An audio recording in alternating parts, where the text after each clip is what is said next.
Hey Scrubs, I'm Danalynnex and I'm walking you through Soldier 76 today. Young punks, get off my lawn. A lot of you might have watched my previous Overwatch live streams where I almost exclusively play Soldier 76 on Deathmatch maps. There's a reason for this. He has a ton of versatility and a very self-serving hero. There's a reason Overwatch has you use him first in the tutorial. So Soldier 76 is kind of like Blizzard's Captain America, which is hilarious because I'm wearing a House Stark shirt today, which is a Iron Man Game of Thrones reference. So it's kind of funny we're talking about Blizzard's Captain America today. Anyway, to Gabriel Reyes, aka Reaper's dismay, Soldier 76 used to be, or is the former leader, I suppose, of Overwatch, and is now sort of a vigilante, so to speak. Fun fact, if you tune in next week, we'll actually be walking through Reaper. So let's go through the basics of Soldier 76 and some strategy. First, let's talk about his heavy pulse fire gun. Now, unlike some of the other guns in Overwatch, this one actually needs a little bit of explaining because there's some fun things you can do with it. It's your pretty standard like battle rifle with a pretty generous clip size, and it also reloads fairly quickly. However, some people don't understand that the longer you hold down the button to fire, the more inaccurate it actually becomes. So there is a fun thing you can do, and I've been practicing it lately. I'm not the best yet, but basically you have to constantly fire it. Like, don't hold it down.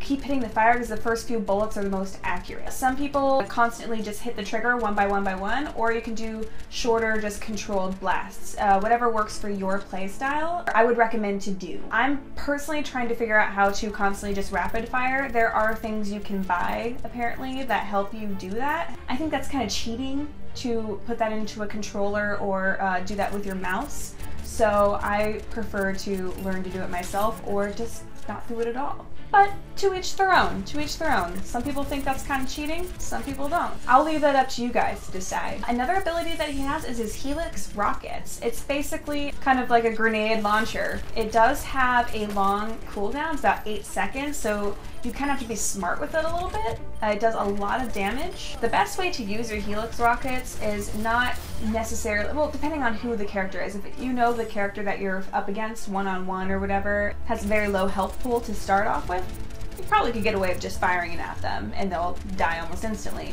However, anyone who has like an above average health pool, you might want to shoot them a little bit first and then fire your Helix Rocket at them. And if you're really good, remember to fire it at people's feet, because you can also get spray damage on any characters that are near them as well.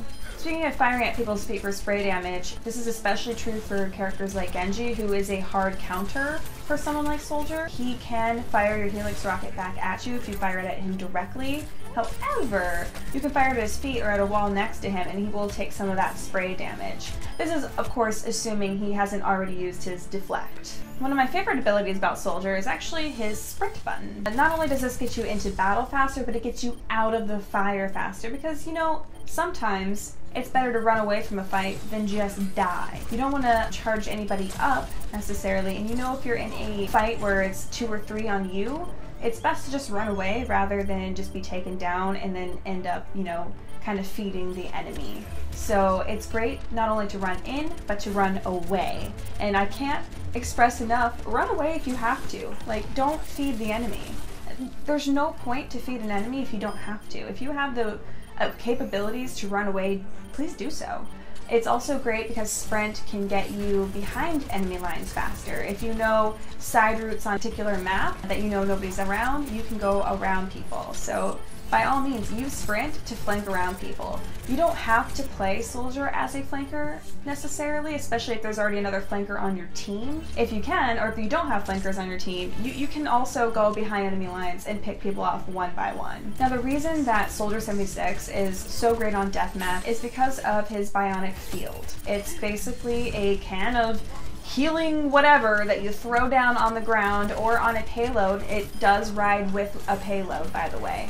And it goes in a big circle or area of effect, healing, and it heals anyone that's standing in it. So there are a couple ways that you can use this ability. You can, if you are behind enemy lines by yourself and you don't have heals or you're not near a health pack, you can try to get out of the line of fire and heal yourself. In a one-on-one fight, it is great to pad up your health by just going ahead and throwing it down and start shooting away, so that even though they are damaging you and possibly could kill you, you are being healed up, so you have a higher chance of being able to kill them before they can kill you. On defense, it's particularly nice if you throw down your wide healing ability so that all of your teammates can use it. It's also nice if you're on defense on either a payload or a point and you have stationary friends who are just sitting there, like Bastion. Let's use him for an example. You need healing, you can put it down on him as well, so that way both of you are getting healing effects while also still being able to fire, and it pads both of you up rather than just you. As Soldier, you are basically able to take care of yourself. However, it is nice to keep your teammates in mind because it is such a helpful healing ability, and it helps your healers out with a little bit less stress so they can focus on those tanks or squishies that may or may not be around the healing. So, and I will say it does also pad your healers as well as you to keep the healing on them.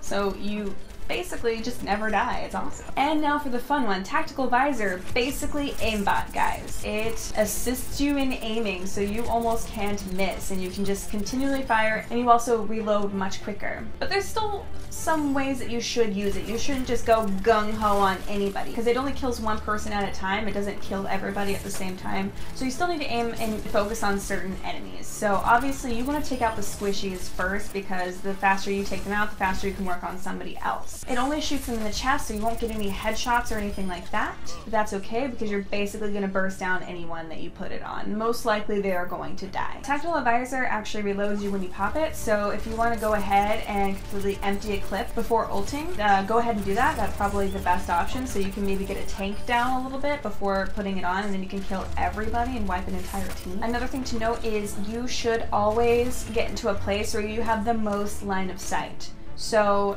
this most of the time, depending on the maps, means you need to be high up somewhere so that you can see all of the map and people have a harder time hiding from you. But on that note, you also want to stay a little bit mobile when popping this ult, because people are going to try to take you out as fast as possible, and Anas are going to try to sleep you so that you basically waste your ult.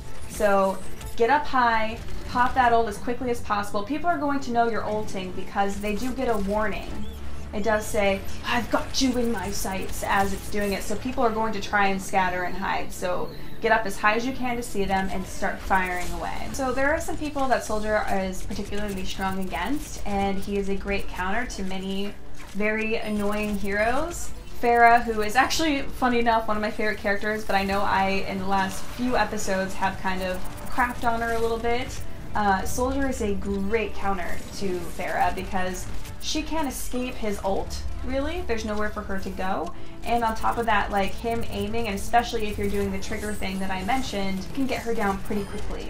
And it makes her completely inept. And obviously he's good against any squishies, any healers, and he's particularly good against Bastion, or at least in my personal experience. I've taken down a lot of Bastions. All I do is I fire a clip into them, if I have to run away, and then I go and try and get a Helix Rocket in if I can, and usually by that time they're dead, or my teammates also help me kill them. While I would say that Soldier's not a direct counter of Bastion, I could make an argument that he's pretty strong against Bastion. And also do note, there are some counters to Soldier. Genji is a perfect example of a counter, because what Genji is really good at is being a sort of counter to anyone who does high burst damage. That's why he's so good against Bastion as well. That deflect just completely ruins Soldier. Mei is another really good one because she can put that wall up, so when your Soldier is ulting, it completely ruins his plans.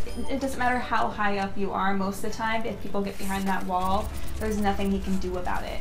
Reinhardt is another good example. If he puts that shield up, there's nothing Soldier can do about it unless you are high up enough that there's sort of a angle that you can get, or you are behind the Reinhardt and the Reinhardt has no idea where you were at. Some fun ways to charge up your ult is actually to just unload your clips into tanks. Unload it, and it charges up really, really quick. So it's fun to sometimes flank behind and just unload into that Reinhardt. Just unload. And honestly, guys, that's basically it for Soldier. He is very easy to play. I hope that some of my tips and tricks have helped you a little bit, because even though he is easy to play, people do play him wrong. People just run in with him and immediately die because, I mean, at the end of the day, he's not a tank. So he is going to die. He doesn't have the biggest health pool. So I hope some of this strategy and some of these tips and just knowing and having a basic knowledge of Soldier will help you becoming a better Soldier player. So please tap that like button and please subscribe to SLAYTRIX and our other channels, HissyFit and Snarl. And if I missed anything in the Soldier walkthrough, please leave a comment down below. I'm always wanting to learn new things about Overwatch characters. And remember kids, stay off his lawn. The D out.